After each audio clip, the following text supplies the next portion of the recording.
Yes, man. 4 days out from competition.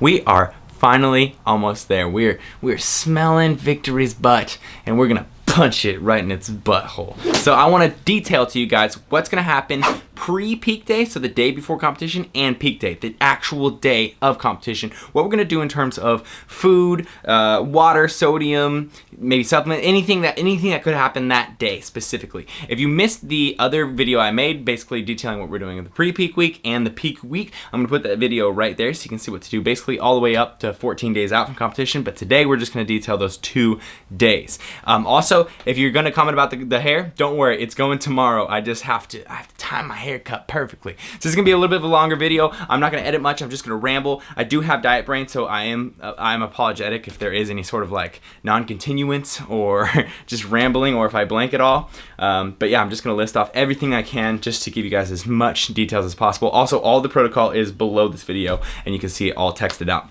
So up to this point, we've been eating 2,700 calories this week. 160 grams of protein, 366 carbs, 66 fat, 2 to 2.5 grams of sodium, and 2 gallons of water. And that's pretty much been since like last Friday, Saturday, Sunday, Monday, Tuesday. And then Wednesday, we're gonna do a little bit lower calories, 200 calories lower, so 2,500 calories. And Wednesday also, by the way, we're doing that full body workout, and it's a circuit. So we're just doing like, we're gonna do some chest press, and then we're gonna do some squats, and then we're gonna do some back rows, and then we're gonna do some deadlifts, and then just everything to work every single muscle. Basically, we're trying to just push out all the glycogen we can. So we're doing higher reps, lower weights. But on that same day, Wednesday, because we're using all those calories up, this is actually gonna be a very low day. I'm gonna be at 2,500 calories, 169 grams protein, so a little bit higher, a little bit lower carbs, 301 grams carbs, 69 grams fat, again 2.5 to 2 grams of sodium, and 2 gallons of water. Now the idea here is, because that is our last day of actual working out, because we're working out, we're doing weights and we're doing cardio, which is 35 minutes of cardio instead of 40.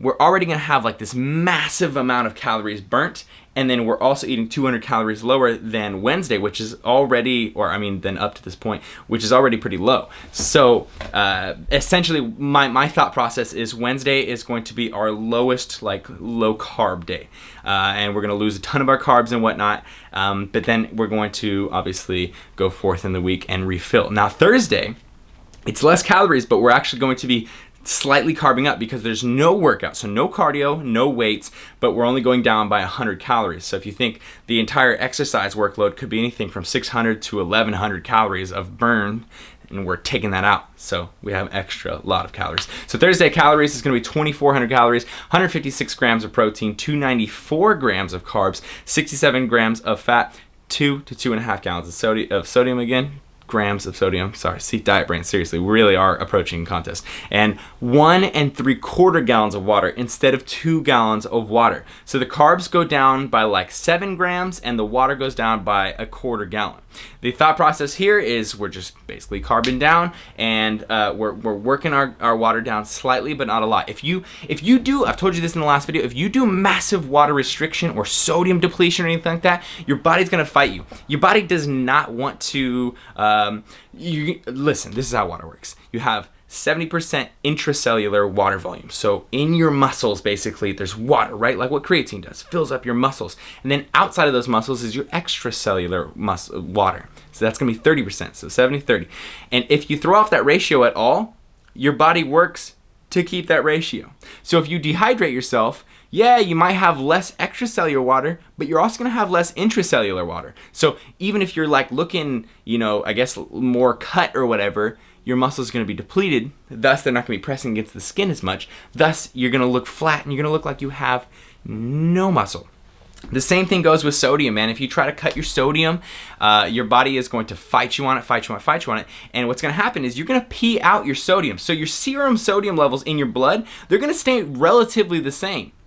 It's gonna be fine, like your sodium level is gonna be fine, but because you're taking so much sodium, your body is going to rapidly spike aldosterone. And this has actually been tested before. And so your aldosterone is gonna be 3, 4, 5 times as much as before you started cutting water. And aldosterone works to help you hold water, retain water. It's your body's like mechanism of saving water if you're like in danger, if you're in a survival situation or something like that. So by cutting water, you're actually just screwing yourself over. So we don't cut cut water really drastically. We just slightly ramp it down, because up to this point we just drink 2 gallons or more, whatever, just as much as you want, whatever makes you happy. And then now we're gonna kind of like regulate it a little bit. So all that said, to say that Thursday there's 1 3/4. Then Friday, this is where it gets juicy, boys and girls. This is the day before competition. So everyone always has so much like curiosity. What the hell do you do for this part? Like, how do you even address this? Friday, because me and John, Obese to Beast, tend to eat all of our calories right at the end of the night. We save them all for the end of the night. It's bad news, because we don't want to have all those calories at night, go to bed, and then like 6 to 8 hours later wake up and then have our first meal for competition day and stuff. So that day specifically, I've ordered myself and John to start eating in the beginning of the day and get most of our calories in throughout the day, and then have about 50% of them, 40-50% of them at the very last meal before bed. And that's the purpose of that, is basically just to, I guess, carb up, if that's what you would call it. So Friday, the calories are going to be 2,500, so it's up 100 calories. And of course, based on how we're feeling, how we're looking, if our bodies are looking super flat, if we're feeling terrible, there's a lot of things that are variable. Like, it's not always like you just keep doing these steps and it works every time. Sometimes, like, if Friday I'm feeling like super weak and small and wiry, I'm gonna eat more carbs to carb up a little earlier. And also, by the way, everyone's going to be different. This is just my protocols, like for myself. For example, Obese to Beast is going to be a little bit lower on calories and carbs than me, because he's more sensitive to carbs. So it's going to be a lot easier for him to spill over or overdo it on the carbs, and start to like retain a little bit of water went out because he went too high in carbs. For me, I like my body like burns through carbs, so I'm going to do this right here.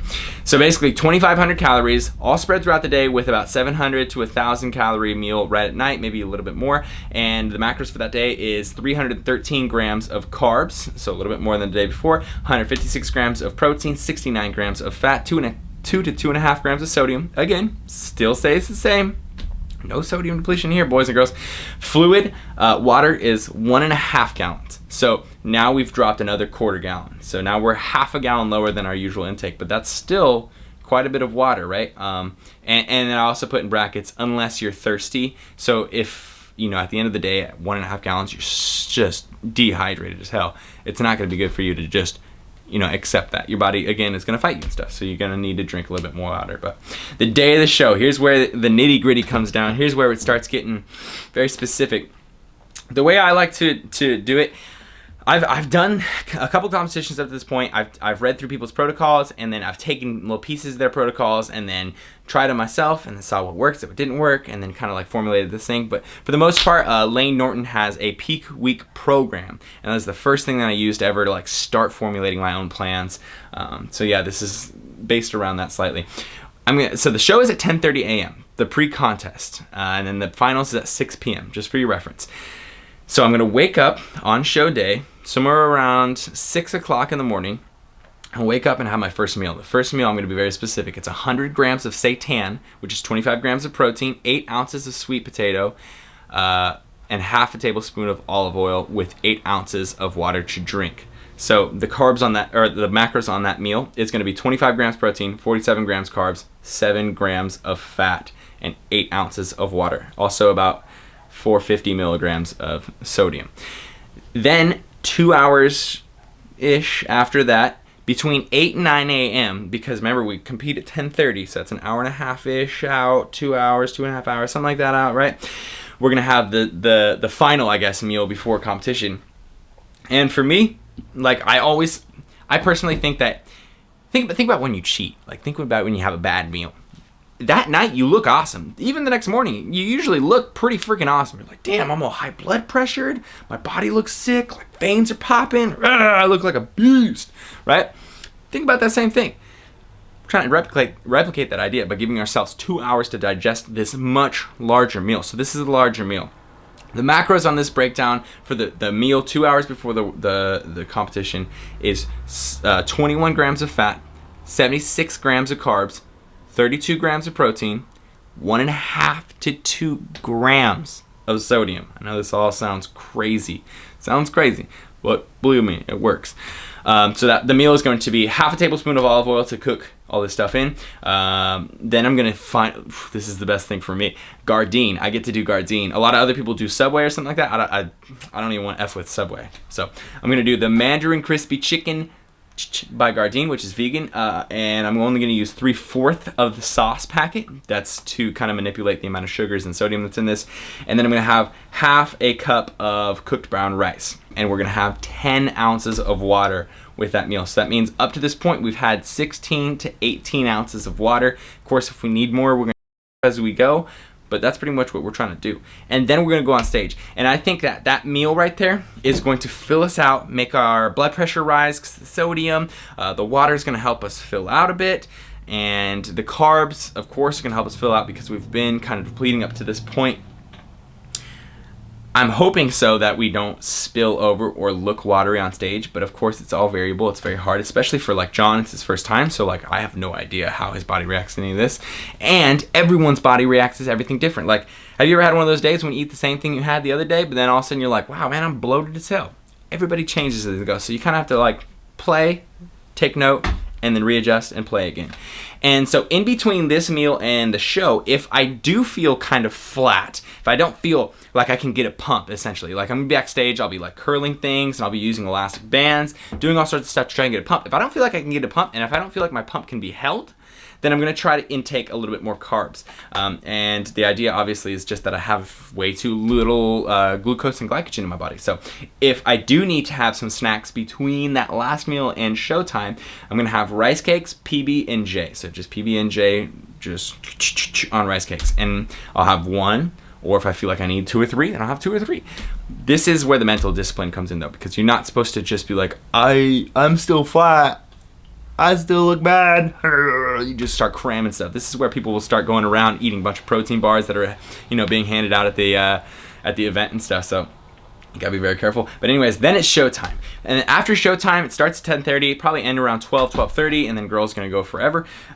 It's gonna be 12 to 6:30 until the final, so we have 6.5 hours. Essentially what's gonna happen is I'm planning on drinking 10 to 16 ounces of water throughout that time period. Maybe a little bit more if we're needing it. It really depends on how bad we're dying. And the meals as needed are gonna be super simple. Probably 1 to 3, maybe 4, but probably 1 to 3 meals, and it's again how we're feeling, of very simple 3/4 cup brown rice or 8 ounces of sweet potato with 100 grams of seitan, tofu, or tempeh.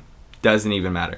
And to be honest, after you've hit the pre-contest, they've made their decisions, they have decided, they've scored you, here's first, second, and third place. The only way you can really change your placing is if, the guy they were gonna choose for first place just went and had beer and whiskey and stuff, and looks like crap when he came back, and then, you're still looking dice, then you can switch from first to second. But to be honest, most of the rankings are the same, and if nobody has made much drastic differences between the morning and the night show, then that's the placings. So you're already done.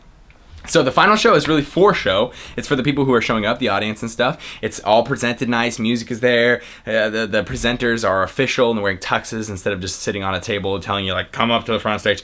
It's all very like well produced and whatnot. So of course you still want to look good. That's the one that people are going to be recording and stuff. That's what you guys are going to see of me. So that's what everyone else is going to judge us on. They're going to say, oh, you look this or that. You look grainy or dry or watery, whatever. And it's 6 hours after we've already been judged. So we're going to do our best and we're going to follow those protocols, which is the right way to do it. But you always look worse at your finals than your prejudging unless you screwed up prejudging. So, in between that show as well, we're just going to be hanging out with everybody that came, so there's going to be a lot of people. So I'm a little bit nervous because we're going to be talking the whole time, which uses a lot of water for me. I found that because I speak so much that I actually lose water per breath, so I become dehydrated. So I might drink a little bit extra water, or because I'm talking so much, I might eat a little bit extra food. But I'm going to have probably like 3 or 4 of those meals prepared just in case, and then do the final show, and then that's it, baby. That's it. After that, we are done, and we get to go wherever we want to go. So basically what we're going to do after competition is we're all going to run home, shower our dirty ass bodies off of the BO and the tan and all that crap, and then every single person that comes to support or compete with us or is just there, and anybody who's in the group, in the family basically, is all invited to a big ass Denny's trip. The Denny's pretty near to my house has a huge convention, like meeting room for business and stuff. So we're gonna rent that out, make sure we have this big place for everybody that wants to come, and basically you're going to be able to pig out with the whole team, and yeah, because that's what everyone's all excited about, right? What are you gonna eat afterwards? What are you gonna eat afterwards? Tons of waffles and all sorts of sodas and crap and candies and stuff people are bringing. I'm sure a bunch of people are gonna bring snacks and stuff. And then also it's just gonna be cool because we'll be in our own room. We'll be able to scream at each other, talk, basically just chop it up afterwards. So there you go. There's my protocols for a peak day. I'm a little bit sweaty, dude. Today was a little bit rough, dude. Prep has been just firing my ass. And so I'm sorry if this was a little bit rambly. I'm sorry it's not edited super well. I wanted to put this up rather than not putting it up, and I could be doing one of those crazy edits where there's video over this the entire time, or I could just get the video up. And it wasn't gonna happen if I didn't, and it is now. And now I gotta go edit a Terry Crews CT video, so I gotta get the hell out of here. But I hope this video helped you. I hope if you are going into competition, no matter when you watch this, maybe you're watching this 3-4 years from now, it gives you some ideas. It shows you what we did. Then you can watch our competition day video, which is gonna go up on Monday, and you can see exactly how we looked. You can compare it to how we looked a week or two out, see if it looked better or worse, see what's going on, how you would adjust it. You can take our protocols, do them, and then fine tune them as you go, whatever you want. But that's what I put this video up for. I just think it's educational, informational, and interesting, especially for those of you who are vegan, because I've never been able to see a vegan competitor compete. Anyway, so I appreciate you guys coming in here, checking out the video. If you liked it, make sure you give it a thumbs up. Comment if you haven't commented already. Diet Brain is definitely dieting in my brain, and it's making it hard to say this outro. If you aren't following me on Instagram, follow me, thick, solid, tight. If you haven't had me on Snapchat, add me. It's Brian Turner, BrianTurner, and that is how you can follow us on the day of competition, because there will not be a video of the competition on the day of the competition. It's all gonna be live stuff, and then it's gonna be uploaded on Monday to actually see what happened. So make sure you're following us on all that. I'm done rambling. I'm gonna go get my next meal and edit Team Beyond the Week. CT. Lift heavy or die Myron, mother.